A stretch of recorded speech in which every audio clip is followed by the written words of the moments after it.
อย่าตัดสินไผตราบใดที่เจ้ายังบ่ทันหูจักเขาดีพอ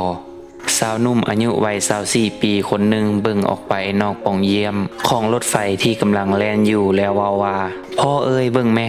ต้นไม้กำลังแล่นนำหลังพวกเฮาพ่อของลาวยิ้มและมีคู่บ่าวสาวคู่หนึ่งซึ่งนั่งอยู่ไกลๆเบิ่งพฤติกรรมของสายนุ่มว่าเป็นเด็กน้อยที่บ่ยอมใหญ่ทั้งที่ลาวก็อายุได้24ปีแล้วบ่าวสาวคู่นั้นเบิ่งสายนุ่มด้วยความเวทนาต่อมาสายนุ่มก็ห้องด้วยความแปลกประหลาดใจออกมาอีกว่าพ่อเอ้ยเบิ่งก้อนเมฆพวกนั้นแม่มันกำลังแล่นมากับพวกเฮาคู่บ่าวสาวนั้นบ่อาจอยู่เฉยๆได้จึงได้เว้ากับสายสลาที่เป็นพ่อของสายหนุ่มว่าเจ้าน่าจะพาลูกชายของเจ้าไปรักษากับหมอที่เก่งๆเด้อสายสลายิ้มแล้วตอบกลับไปว่าค่อยพาลาวไปหาหมอแล้วพวกเฮาหาก็กลับมาจากโรงหมอ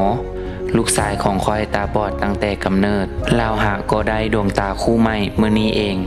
หลังจากฟังเรื่องราวนี้จบเจ้ายังจะตัดสินคนอื่นอยู่หรือบ่เจ้าจะบีบแก่ไล่รถคันที่ขับขวางหน้าเจ้าหรือบ่ถ้าฮู้ว่าเขากำลังฝึกขับรถเป็นครั้งทำอิฐเจ้าจะหัวขวัญคนที่แต่งตัวเฉยๆหรือบ่ถ้าฮู้ว่าเขาบ่มีสุดใดเลยนอกจากสุดนั้นเจ้าจะโมโหใส่คนที่เฮ็ดหน้าบูดใส่เจ้าหรือบ่ถ้าฮู้ว่าเขาหากก็สูญเสียคนที่หักไป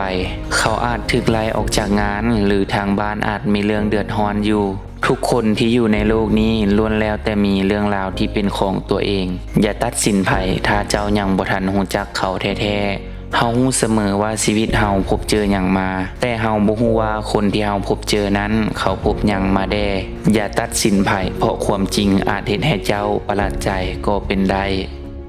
และนี่ก็คือรายการมันอยู่ที่ใจหวังว่าท่านจะได้หยังกลับไปสอนใส่จากกะสีอินดี้สบายดี